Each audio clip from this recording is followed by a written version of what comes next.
Steve Alcorn's a fine investigator. What he's doing with this Chris dude, I have no idea. I gave her cigarettes for our anniversary one year. Well, there you go. That's fucking romantic. She didn't like gifts. I said, well, I want to get you something. What do you want? Let's give me a couple packs of cigarettes. So I wrapped them up and gave them to her. Yeah, have some lung cancer.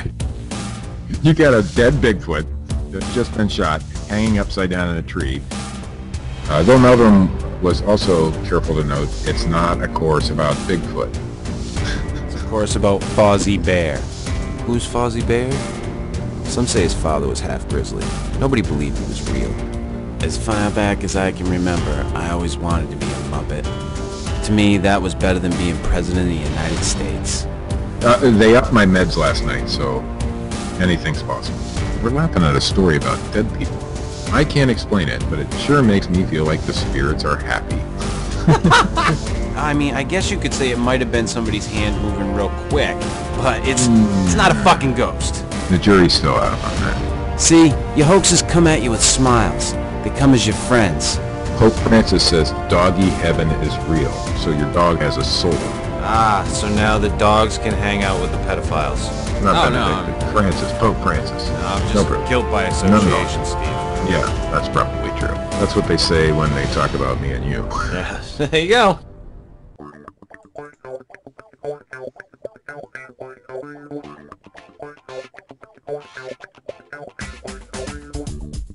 Hiya, everybody, and welcome to the Fortean Slip, episode 63, the tie your kid to a tree as Bigfoot bait episode.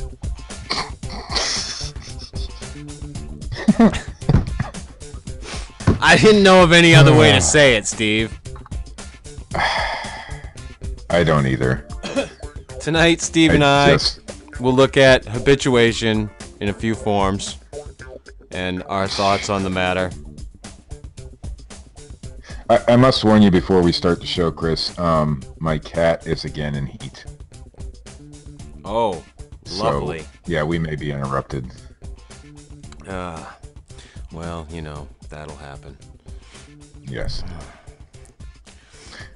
I was, in fact, just getting a blowjob from my wife, and the dog came in the room and interrupted us. It was... It's too much information. I'm sorry. Well, But, I'm just saying. You know, we Poor had dog. seen the, yeah, she's scarred for life. Yeah, no doubt.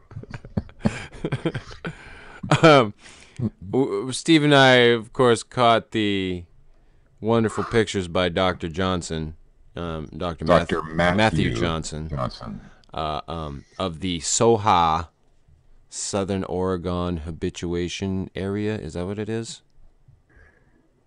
I believe so, yeah. Is that what it's called? I was going to come up with something. Yes, it's the witty. Southern Oregon habituation area. It's an area. I believe. And in case anybody doesn't know, Dr. Matthew Johnson is the gentleman who claims that Bigfoot can cloak in and out of... Among other things, yeah. Wow, wow, wow, wow, wow, wow. And,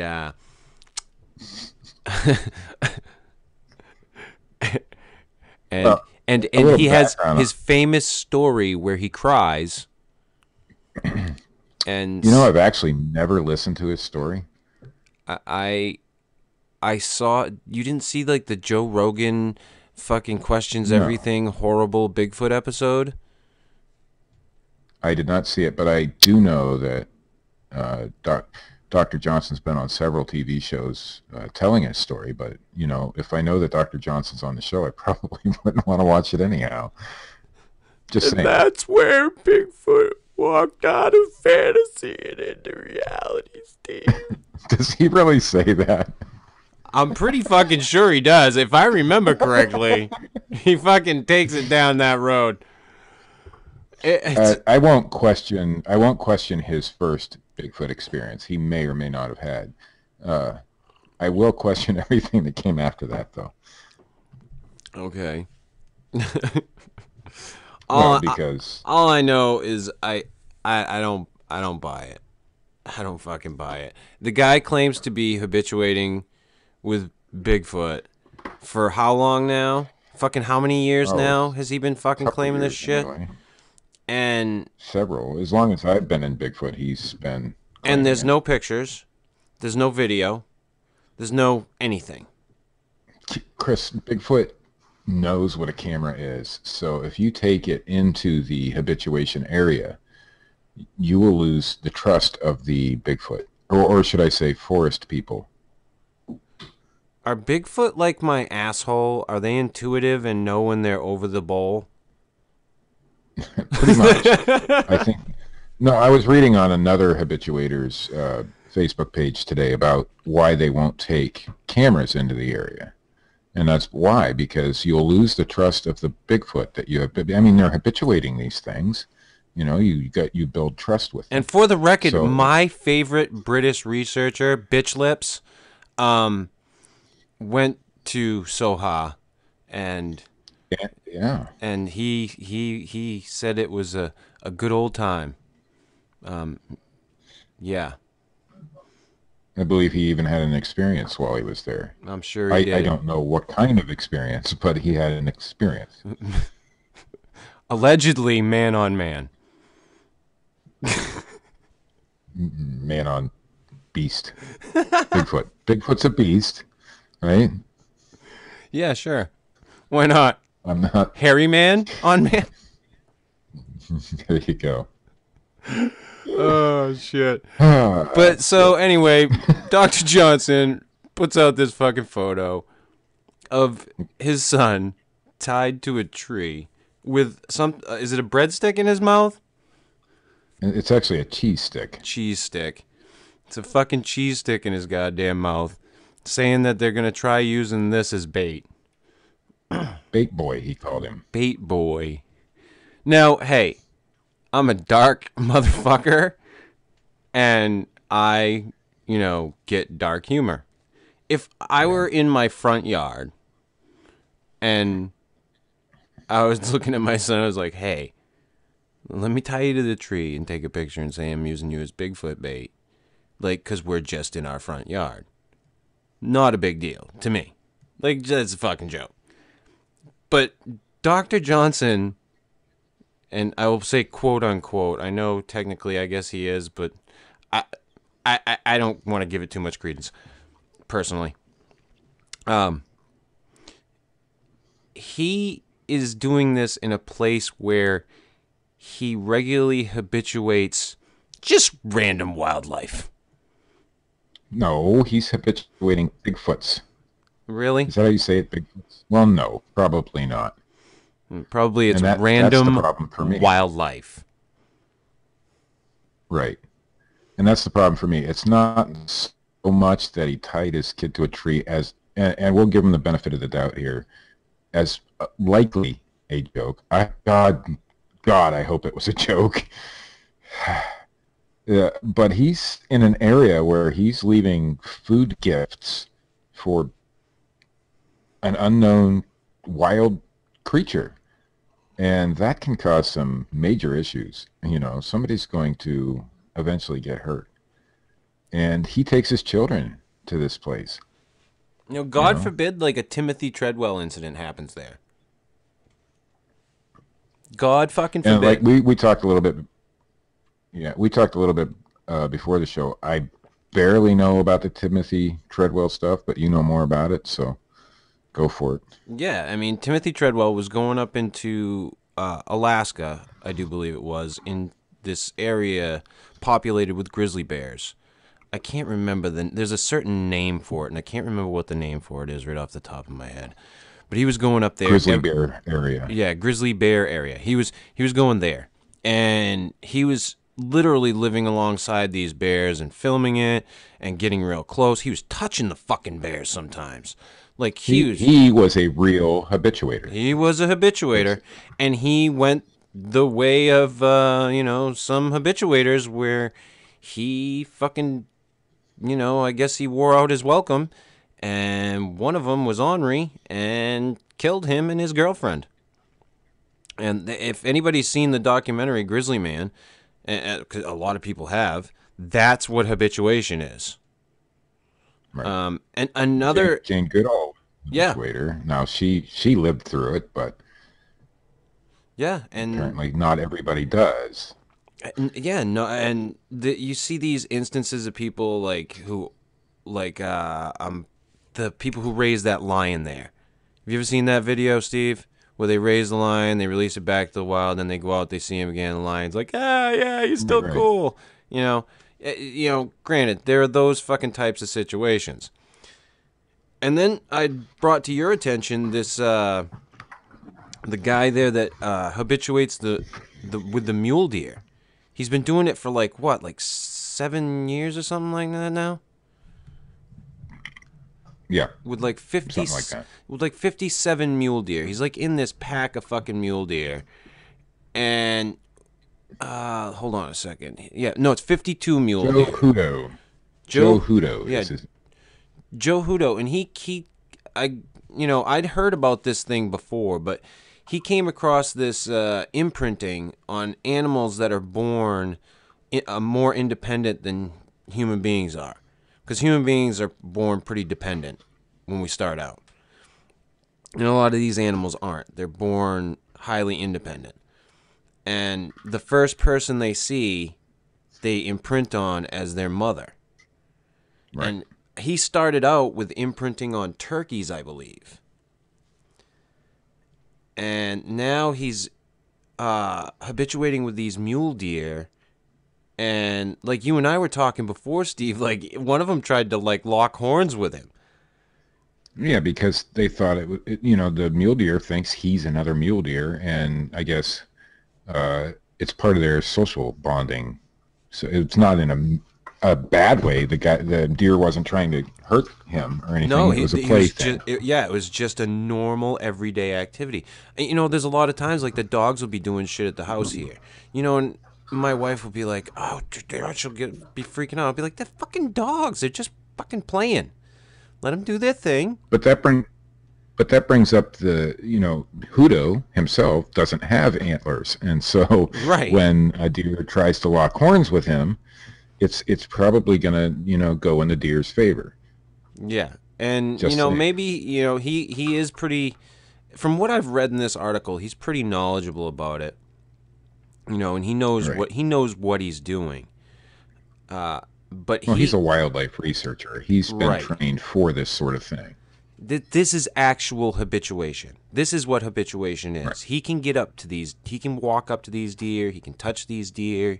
He grooms the deer. He'll remove ticks from the deer. Like he is a part of that quote unquote community. And he's even gone so far as to say they all have different personalities.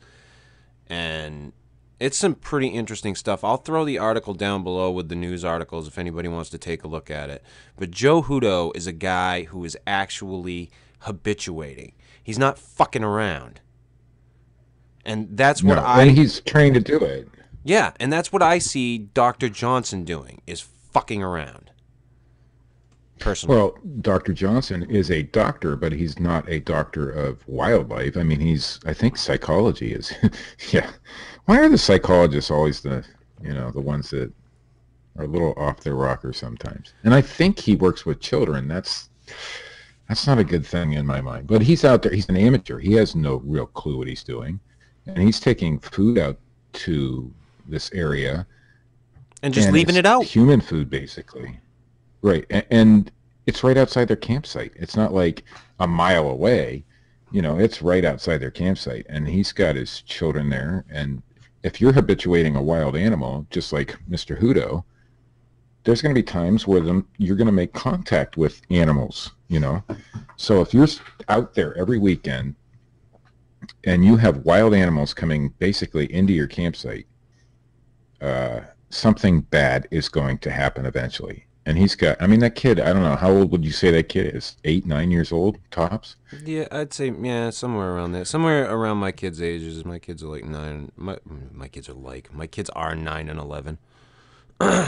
Well, that's the problem. I mean, you're taking your child out there. And I don't know if the debate should be necessarily about him tying the kid to the tree. To me, as a parent, I would never do it. Even as a joke, never. And I know that I've seen things like that on social media that were posted as jokes before, and generally the police show up when something like that happens because a lot of people don't take too kindly to it. But you're getting this kid used to being in an area with wild animals when you're not trained to do so, you know. And of course, he'll argue with you all day that it's not raccoon, it's not bear, it's Bigfoot. But there's no proof that it's anything other than your ordinary animals. And what happens when a rabid raccoon comes in there, you know? Yeah, Or and a coyote. there are other things that can hurt you just as well as, I mean, a bear obviously is the thing that we go to because it's big and it can fuck you up. But there's all kinds of other things. In that area, isn't there mountain lions? I'm not so familiar with southern Oregon, so I don't even know if there are deer, but there's going to be animals there that if you get too close to them, any wild animal. Well, I know Batdorf has told me that they have mountain lions in Washington, so I know that's not far off.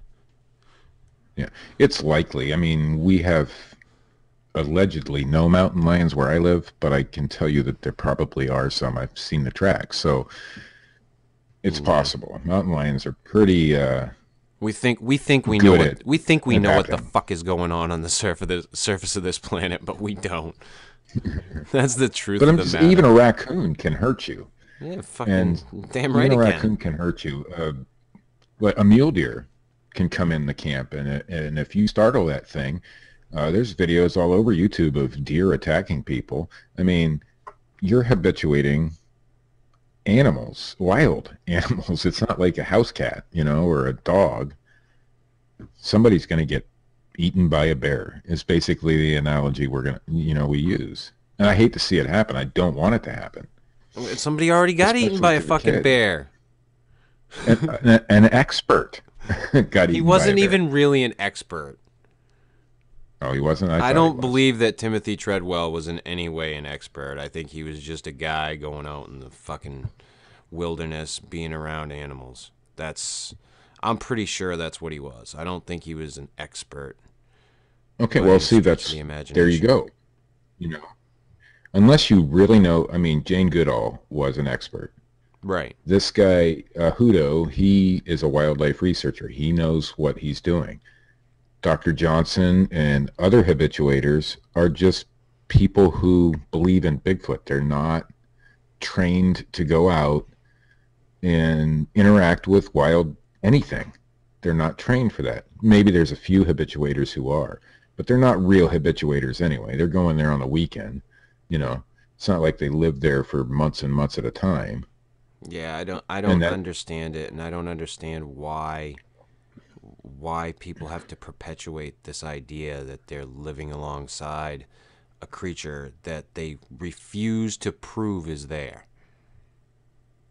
They don't have to prove it, Chris. I know, because they just get the following so they can sell the T-shirts and the mugs. And well, I firmly believe that some of them, I don't know if Dr. Johnson is one of them, but some of them truly frickin' believe what they're saying. How can't they? I mean, but you got me, man. The idea of whatever magical powers they give to Bigfoot, it doesn't even come into effect if you get eaten by a bear. You know what I mean? Yeah, no shit. I'm not arguing that Bigfoot might be, able to cloak himself. That doesn't matter when you're dealing with wildlife. It just doesn't matter. It's wild. Will learn sooner. There's a reason why it's called wildlife. And that brings up another question. We don't know if Bigfoot exists, which I don't know 100%. You don't know 100%. There are people out there who believe it 100%. If Bigfoot exists, it's still unknown to us as far as its habits. Of course, Dr. Johnson and people like Dr. Johnson will say they know all about them, but they don't. So we don't know what a Bigfoot will do. There's a lot of Native American stories where they stole women and children, but yet he's got his children out there and his wife and all that, and I just don't get it, man. I've taken my son out on a day hike, basically, to look for Bigfoot sightings and evidence and stuff. but I'm not going to leave them there overnight if I really truly believe there's a Bigfoot in the area, you know? Oh, you wouldn't tie him to a tree? Leave a little peanut butter around? No. Now, I'm sure, and I want to say it again, I'm sure it was a joke. Yeah, I'm sure it was a fucking joke, too, me, just to post a picture. He was just fucking around. But the problem that I have with it, like I said, if I did it in my front yard, where it's, I live in a fairly, you know, it's a rural area, there's trees around, but, you know, probably nothing gonna fucking happen. And I'm not trying to habituate with the wildlife around me, leaving food out. You know, but the bad situation, or the worst situation, the catch-22, I guess. No, that's not the word. But the worst situation that could happen, a fucking bear comes out of the woods, like, right when the kid's tied to the fucking tree. And granted, we don't know that the kid's actually tied to the tree. It looks like he's pretty well wrapped to the tree, though. I think it's pretty loosely done, you know, but in my opinion, there was no humor in it at all. I'm a dad, you know, so that's how I look at things. You're a dad, you might look at it a little differently, and we both have our opinions on whether or not. Yeah, I don't have a problem like with that. The act itself. It's the context. I have a problem with where it was done and what in he's an area trying where to they're do feeding there. wild animals. Yes, correct. Right. They're trying to get wild animals that are unknown. Right, and they're trying to get those animals or not necessarily trying, but they're getting those animals used to human contact, to being around animals. I mean, humans. And they're giving them items such as peanut butter and I think different kinds of candies and well, you know, I can't remember what all he puts in them gifting bowls, but it's human food. It's stuff that is not good. And that's exactly how they fucking bring in bears here in Maine to fucking shoot them. Right. And that's what I'm saying. Those animals aren't going to be able to go anywhere else because I'm sure it's out, you know, somewhere where not a lot of people are. I don't know where Soha is, and I don't want to know where Soha is, but because I don't want to get eaten by a bear, so I'm not going there. But those animals depend on them to come out there to give them stuff that they can't get anywhere else. So yeah, those animals, I guarantee, know when they arrive. And eventually, they're going to run out of peanut butter one night. And them animals are going to come into that camp. And there's going to be we're going to hear about it on the news. That's my guess. Timothy Treadwell, that motherfucker. And I don't wish any harm on anybody. I don't either. I don't want that to wind up happening. I'm pretty sure there's been a bunch of us who have been screaming about, you know, what's been going on there for a while. Yeah, and a lot of people are, you know, they might do it in certain Facebook groups, but they don't go like what we're doing right now, publicly stating, hey, this is wrong, stop doing it, you know? Right. Because they're afraid to hurt people's feelings. Well, fuck people's feelings. If you're doing something that is potentially dangerous, I think it's important to say something. And so that's what we're doing. If you just, I mean, and I don't if you're going out, I don't even think it's potentially dangerous. If you're going out and doing real research, then so be it. If you're going out and leaving fucking snacks in the woods, there's a problem. Yeah. No, I have a trail camera, game camera, whatever you want to call it, and I set it up behind my house sometimes because I got deer going through the yard, and I'll leave, you know, some corn out there or something for the deer. But I guarantee you, I'm not going to stand outside and try to get that deer on camera because my backyard is pretty small as far as where I can go because there's a big overgrown field behind me, but they come through there. I can't get back in there. So I'm not going to go out there and face that deer. That's why I put the trail camera out there. I want to leave it alone, you know? Yeah. It's just silly to me that you would be unprotected basically because they just sleep in tents. It's not like they are in a cabin or something. That would be a little different. I wouldn't have as big an issue with it then. Although a bear can get in a cabin if it really wants to. But they're intense. You know, somebody gonna get hurt. Yeah, I disagree with the whole situation personally, but that's just me. Like I said, I think it's gonna wind up, worst case scenario, it's gonna wind up being a Timothy Treadwell incident. Right. And it might not be Dr. Johnson. It might be a different habituator somewhere else. Or it could be somebody that he invites to Soha. Right. It very well could be somebody that just comes in. But whatever, it's familiar with the area, right? That type of quote unquote interaction is not a good idea. I guess in our opinion. Can we say that, Steve? In our opinion? It's not a good idea in anybody's opinion except the people who are doing it. No, I'm just saying that you and I agree. I'm just saying that you and I agree on the matter. Let's take Bigfoot out of the equation and just let's say I approached my local college professor and say, "Hey, I want to habituate animals in my backyard." What do you think they're going to say to me? Well, what's your qualifications to do this? And I don't have any qualifications. Well, then leave it to the experts. Basically, that's what you're going to get told, because it's not a good idea for amateurs to go out and gift wild animals with foodstuffs. It's just not a good idea.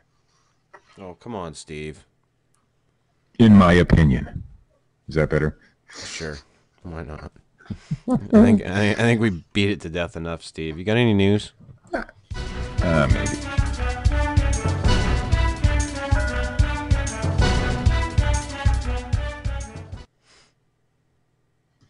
Good news tonight from KTUU.com. And I've seen this on a lot of other websites too. The X-Files might be returning to TV. I don't know. Were you a fan of the show, Chris? I was a fan of the show. I was not a super diehard fan. I did not watch until the end. They kind of lost me with the whole Robert Patrick, I think, was who came in. Was that? I think that was the guy. I don't know. I didn't watch it. To replace Duchovny. I am probably. However, I turned many a girlfriend in the 90s to the quote-unquote dark side with the X-Files. I am probably the only person interested in UFOs, Bigfoot, and the paranormal stuff who didn't watch. I just didn't care for the show. But anyway, Fox Television Group co-chairman and CEO Gary Newman and Dana Walden confirmed rumors on Saturday that the network is interested in reviving the hit science fiction drama The X-Files. The hit series, which starred David Duchovny and Gillian Anderson as a pair of paranormal investigators, ran for 9 seasons from 1993 to 2002. Says, "It's true, we have had some conversations on X-Files," Newman said, according to Entertainment Weekly. "We're hopeful of being able to bring that back at some point." The comments at the Television Critics Association's winter press tour were widely reported by such outlets as Variety, Entertainment Weekly, and Deadline. Walden said Fox had kept up good relations with creator Chris Carter and the co-stars. "We're very hopeful, but it's hard. The actors are very busy. They have a lot going on. Chris has a lot on his plate. So it's like spending money." And David Duchovny had to overcome sexual addiction, people.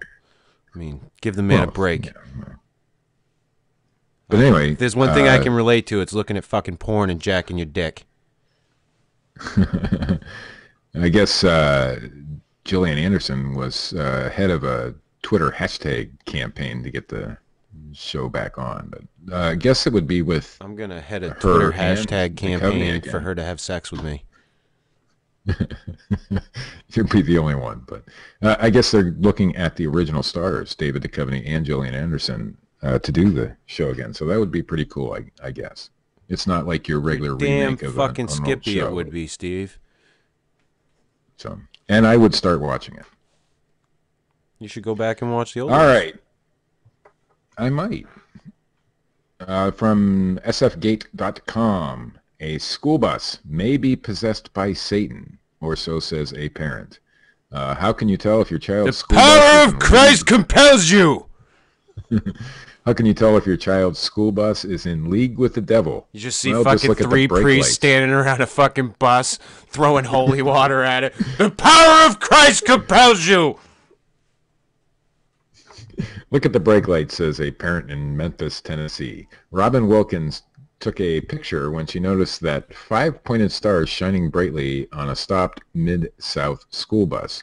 A 5 pointed star, or pentagram, is well known to people who regularly watch horror movies as one of the earmarks of Satan.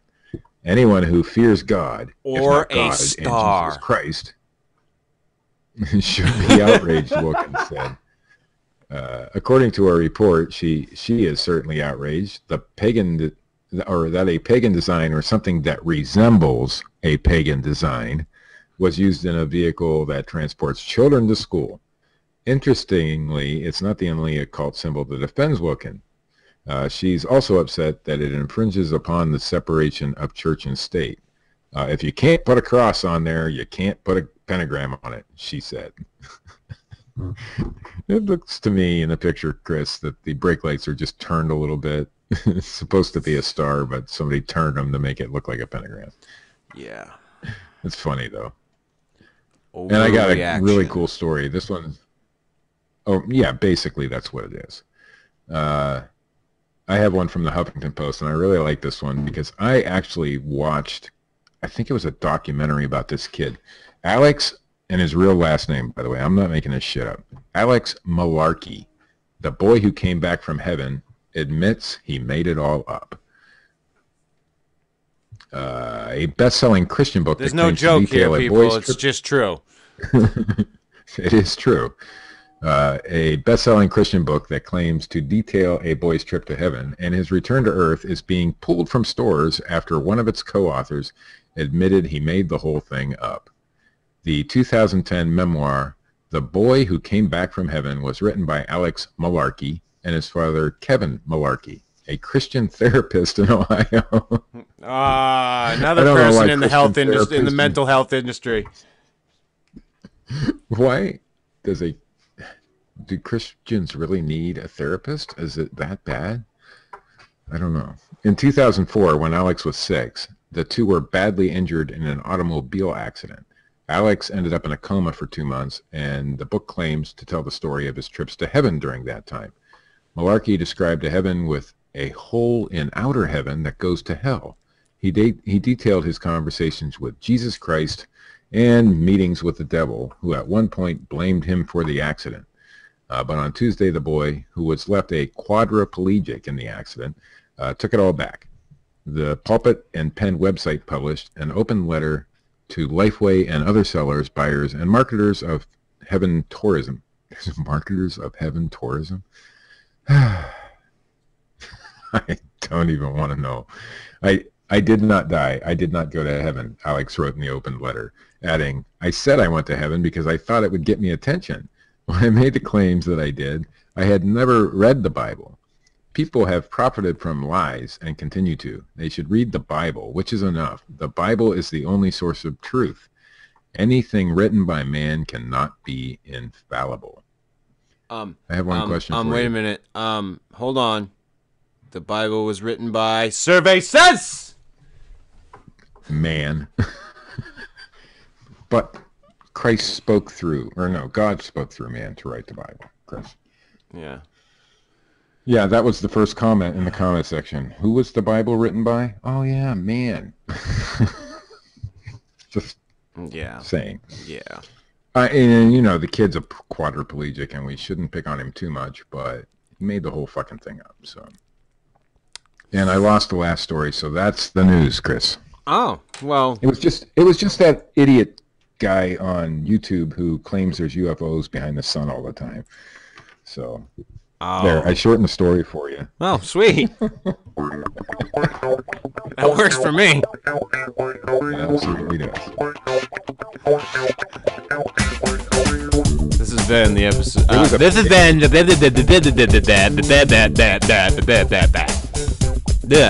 I got that out. This has been episode 63 of the Fortean Slip. The I'm a dumbass who leaves food in the woods episode. If you like this shit, hit the like button. If you don't, hit the little thumbs down button. It upsets Steve Maybe a lot when you get Maybe the he's thumbs down. habituating homeless people. He could be hobos. I bet you that's it. They aren't dangerous. They just ride trains, sing songs, blow on jugs. Become serial killers. That too.